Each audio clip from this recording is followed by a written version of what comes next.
Section 8 is going to cover some configuration settings that I think you need to be aware of as we go into the class. We won't cover it in a lot of detail, but I do think it's important that you be aware of things like the operating system configurations, environment variables, and command line interface preferences.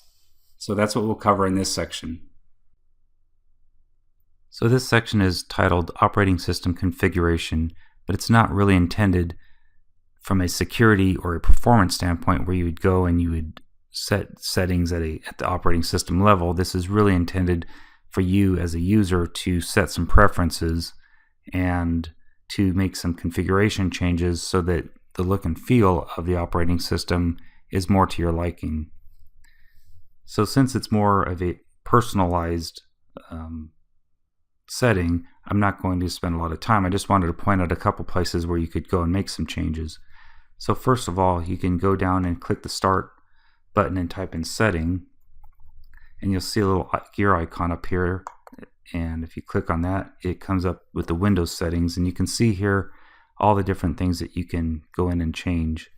You could also go to Control Panel and click on the Appearance and Personalization, and once again there's several different categories that you could go into and make some configuration changes to.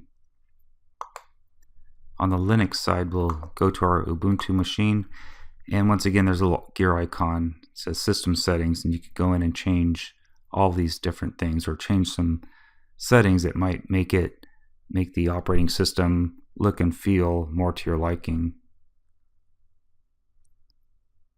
So once again, I just wanted to clarify that this is not configuring your operating system for security or performance. This is just from a personalization standpoint. Environment variables are another location where you could find configuration settings, and I just want to make you aware of environment variables because these work more behind the scenes, and most of the environment variables you wouldn't be interested in, but a couple you should know about. So first of all, let's take a look on Windows, and we'll go to Control Panel first.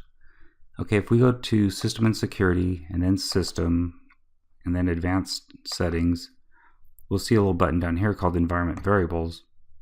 Okay, and then these are variables that are set for Student 2 specifically, and then these are all the systems. So we see this path environment variable here. Let's go ahead and click Edit. Not that we're going to change anything, but I just want you to see all the paths that are in this, that are included in the environment variable.